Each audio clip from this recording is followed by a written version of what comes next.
Hello Motorola ফোনের একটি FRP unlock মূলত এই ফোনটা লক হয়ে আছে। বাইপাস বা অন্যান্য হয়তো চেষ্টা করা হয়েছে, বাট এটা চিপটা খুলে আনলক করতে হবে। তো একজন টেকনিশিয়ান আমার কাছে এই ফোনটা দিয়েছেন। অ্যাকচুয়ালি এটা আমরা যে ইউএসএসটি রয়েছে সেটা রিমুভ করে তারপর লকটা আনলক করব। কাজটি খুবই ছোট হলেও এই কাজটি আসলে রিস্কি একটি কাজ। আর মোটরোলার যে মাদারবোর্ডগুলো এগুলো কিন্তু একেবারেই আলাদা অন্যান্য ফোনের থেকে। আর এই মোটরোলা কিন্তু আজকের কোম্পানি না, এটা অনেক পুরনো একটি কোম্পানি। তো আমার মনে আছে মোটরোলা ফোনের যখন প্রথম দিকে ক্যামেরা এবং কালার ডিসপ্লের ফোনগুলো দেখতাম খুবই ভালো লাগতো। আর সেই সময়ে আমি দেখেছি মোটরোলার ক্যামেরা ফোন, এবং আমি সনি এরিকসনেরও ক্যামেরা ফোন, যেটা আসলে আমেরিকাতে বেশি চলতো।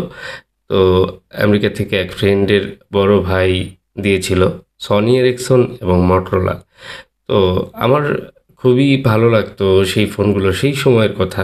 আর এরপরে অন্যান্য বিভিন্ন ফোন যেমন মোটরোলার ভি থ্রি পোর্ট, এখন আমরা কিন্তু যে ইউএসবি টাইপ কেবলগুলো এর মধ্যে কিন্তু ভি থ্রি পোর্টটাকে আমরা খুব কমন হিসাবে চিনি।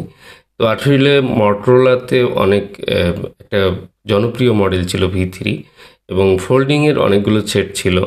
তো মোটরোলার সেই সব ফোনগুলোতে আমরা একসময় কাজ করেছি, রেবনে বারবার ফল্ট হতো। তো যাই হোক, মোটরোলা কোম্পানিটি যাই করুক, ওদের একটু ভিন্নতা রয়েছে অন্যান্য ফোন থেকে, হার্ডওয়্যারে ভিন্নতা রয়েছে এবং সফটওয়্যারটাও একটু ব্যতিক্রম রয়েছে। যাই হোক, এখন আমরা এই ফোনটির যে এসকে হাইনিক্স দেখতে পাচ্ছি যে স্টোরেজ আইসি, তো এটা হচ্ছে ইউএফএস 2.2 মেবি। এই আইসিটি এখন আমরা রিমুভ করব। তো সব মিলিয়ে এই যে লক পড়ে যাওয়ার ব্যাপারটা, এটা হচ্ছে যে কোনো অ্যান্ড্রয়েড ফোনই হোক না কেন, যদি কোনো মেথডে লক আনলক করা না যায় তাহলে এফআরপি আনলক আইসিটা খুলে বক্সে দিয়ে খুব সহজেই করা যায়। বাট একটু ঝামেলা রয়েছে। আমি যেহেতু ইজেটা ক্লাস দিয়ে আনলক করব, এই এসকে হাইনিক্সের যে স্টোরেজটা রয়েছে এটা কিন্তু ইজেটা ক্লাসে ঠিকমতো ডিটেক্ট করতে চায় না, একটু ঝামেলা করে ইউএফএসটা। তো এই ফোনটা আনলক করার জন্য দিয়েছে এক টেকনিশিয়ান, খুব কাছের ছোট ভাই। যে কারণে করার চেষ্টা করছি। আর শারীরিকভাবে আমার একটু অসুস্থতা থাকার কারণে আসলে কাজে ঠিকমতো সময় দিতে পারছি না, মন দিতে পারছি না। আমার একটু পেট ব্যথার সমস্যা হয়েছে। যাই হোক, আমার জন্য একটু দোয়া করবেন। আরেকটা ব্যাপার হচ্ছে যে এই ফোনগুলো যখন আমরা আনলক করি বা আইসিটা খুলি তখন কিন্তু রিস্ক থাকে। এই আইসিটা আমার অন্য অন্য ফোনের থেকে একেবারেই আলাদা মনে হচ্ছে, অনেক শক্ত। আমি অনেকক্ষণ যাবৎ আমি হিট দিচ্ছি, দেখতে পাচ্ছেন আপনারা। আমার টেম্পারেচার কিন্তু অনেক হাই রয়েছে, তারপরেও কিন্তু আইসিটা রিমুভ হচ্ছে না। এবং যেহেতু অন্যান্য যে ব্র্যান্ডের মাদারবোর্ডে আইসি রিমুভ করি তার তুলনায় এটা অনেক হার্ড লাগছে। তো আমি আইসি রিমুভ করেছি, এবং কি আইসির নিচে আঠা, কালো আঠাটাও খুব স্ট্রং ছিল, হার্ড ছিল। এবং আমি পরিষ্কার করছি, এখানে দেখুন একটি লাইন ড্যামেজই হয়ে গেল মনে হচ্ছে। তো এই লাইনটা রিমুভ করতে হবে এবং পুনরায় এখানে জাম্পার করে দিতে হবে, এবং পুরো মাদারবোর্ডটি আমি খুব সুন্দর করে ক্লিন করে নেব। তো আইসি রিমুভ করার সময় বা আইসি রিমুভ করতে গিয়ে মনে হচ্ছে যে লাইনটা ড্যামেজ হয়েছে, এই লাইনটা আমার রিপেয়ার করতে হবে। সেই সাথে মাদারবোর্ডটাও একটু ফোলা ফোলা লাগছে, খুব ভয়ই লাগছে। এই ধরনের ফোনগুলো অনেক সময় কিন্তু কাজ করতে গিয়ে ডেড হয় বা ডেড হতেই পারে, এই ভয়টা কিন্তু থাকে। এবং নিজেরও অনেক সময় একটু দুশ্চিন্তা হয় যে এই বুঝি গেল।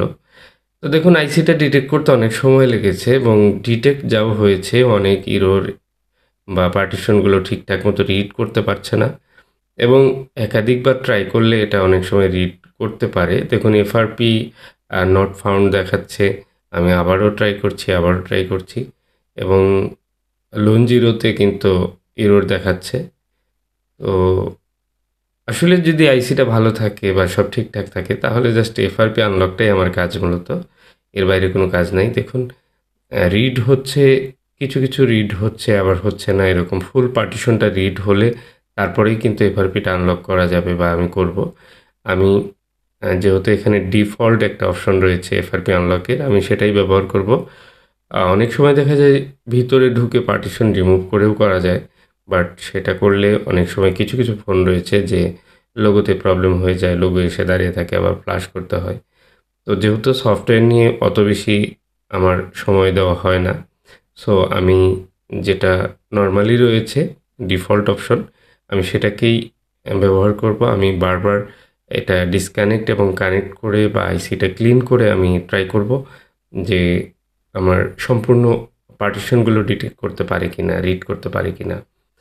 দেখুন অলরেডি এইবার মনে হচ্ছে সবগুলো পার্টিশন কিন্তু রিড করতে পারছে। তো বেশ কয়েকবার ট্রাই করার পর তো সবগুলো, হ্যাঁ, পার্টিশন রিড হয়েছে। এখানে ইডিজি 50 ভিশন আপনারা মডেলও দেখতে পাচ্ছেন যে মটোরোলার ইডিজি ই 50 ভিশন মডেল। তো যাই হোক, শরীর খুব একটা ভালো না, তারপরেও আমি কাজটা করছি আর কি।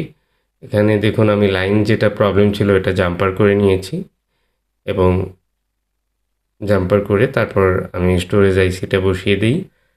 আর এই ফাঁকে আপনারা যারা এই চ্যানেলে নতুন এসেছেন তাদেরকে বলবো যে আপনারা চ্যানেলটা সাবস্ক্রাইব করে রাখুন, কোনো না কোনো সময় কাজে লাগবে বা ভালো লাগবে। তো আসলে মোবাইলের কাজের জন্য আমি কিন্তু ভিডিওগুলো আপলোড করি না। অনেকেই কাজের জন্য খুব মেসেজ করতে থাকেন। অ্যাকচুয়ালি আমি এখন কাজই নিচ্ছি না, খুব সামান্য কিছু কিছু কাজ করছি। তো আমার অ্যাড্রেস হচ্ছে টাঙ্গাইল সদর ক্যাপসুল মার্কেট 2য় তলা। তো এখানে আমার অন্যান্য টেকনিশিয়ান ভাইয়েরা রয়েছে যারা আমার শপে কাজ করে। তো আপনারা বিভিন্ন ধরনের সার্ভিস এখানে পেতে পারেন, বাট আমি কাজগুলো কিন্তু হুটহাট করে নেই না। আমি যেহেতু একটু সমস্যায় আছি, এর আগেও বলেছি, যে কারণে কাজের জন্য সবাই মেসেজ করবেন না, বা অনেকে ফোন দেন, ফোন কিন্তু খুব কমই ইউজ করা হয়, পিক আপ করা হয়, ফোন রিসিভ করি না। তো দেখুন আমি ফোনটা অলরেডি অন করে ফেলেছি, এবং কি এই ফোনের কাজ করতে গিয়ে একবার সমস্যাও হয়েছিল। প্রথম চান্সে অন হয়নি, পরে আবার লাইনগুলো একটা একটা চেক করে তারপর দেখি না সব ঠিক আছে। তারপর আইসিটা আবার বসানোর পর ফোনটা অন হয়, এবং এই ফোনটা অনেক স্লো মনে হচ্ছে, হয়তো রিসেট করা হয়েছিল, একটু সময় লাগবে বা আর একবার রিসেট করে নিতে হবে। আর এ ধরনের ইউএফএসও অনেক সময় হিট লাগার কারণে একটু স্লো হয়ে যায়, রিসেট করলেই আবার ঠিক হয়ে যায়। যাই হোক, ফোনটা সম্পূর্ণ অন হওয়ার অপেক্ষা করব, এবং অন হয়ে যাবে আশা করি, যেহেতু আমি ভিতর থেকে পার্টিশন থেকে যে লকটি, জিমেল অ্যাকাউন্ট যেটা থাকে এফআরপি আনলক, সেটি কিন্তু এফআরপিটা রিমুভ করে দিয়েছি। সো এই ফোনে কিন্তু আর লক থাকবে না, ইভেন নতুন করে লক সেট আপ করে নিতে পারবে। তো যাই হোক, একটা ফোনের কাজ আসলে করার সময় আমাদের অনেক ভেবেচিন্তে করতে হয়। এই ফোনটার পিছনে অনেক টাকা ইনভেস্ট হয়েছে, মূলত ডিসপ্লে চেঞ্জ করেছে। দীর্ঘদিন পড়ে থাকার কারণে লকটি হয়তো ভুলে যায়, যে কারণে অনেক টাকা ইনভেস্ট করার পরে যখন লক না খুলতে পারে তখন তার জন্য একটা বড় সমস্যা হয়ে যায়। যাই হোক, লক খোলাটা প্রয়োজন ছিল, সেই সাথে আসলে রিস্কি একটা কাজ ছিল, না হলে তো অনেক টাকা আরও বেশি লস হতো। তো ফাইনালি যেহেতু ফোনটা হয়েছে, আশা করি ফোনটা ভালো চলবে, এবং কি এই ধরনের সমস্যাগুলো আসলে কাজ করার সময় অবশ্যই ভেবেচিন্তে করা উচিত। আগে লকটা জেনে তারপর ডিসপ্লে চেঞ্জ করা বা অন্যান্য ইনভেস্টে যাওয়া উচিত। আশা করি আমার কথাগুলো খুব সহজভাবেই বুঝতে পেরেছেন সবাই। আর খুব সহজ সরলভাবেই সহজভাবে আমি তুলে ধরার চেষ্টা করি। আমি সাধারণত যে ধরনের ভিডিওগুলো আপলোড করি, যেগুলো ভয়েস দেই, এবং কি ভয়েসের মাধ্যমে আমি কিন্তু বলে দেওয়ার চেষ্টা করি, সহজভাবে তুলে ধরার চেষ্টা করি, অ্যাকচুয়াল বিষয়টা তুলে ধরার চেষ্টা করি। তো ভিডিওটি ভালো লাগলে লাইক, কমেন্ট, শেয়ার করে যাবেন সবার সাথে। চ্যানেলটি সাবস্ক্রাইব করে রাখবেন।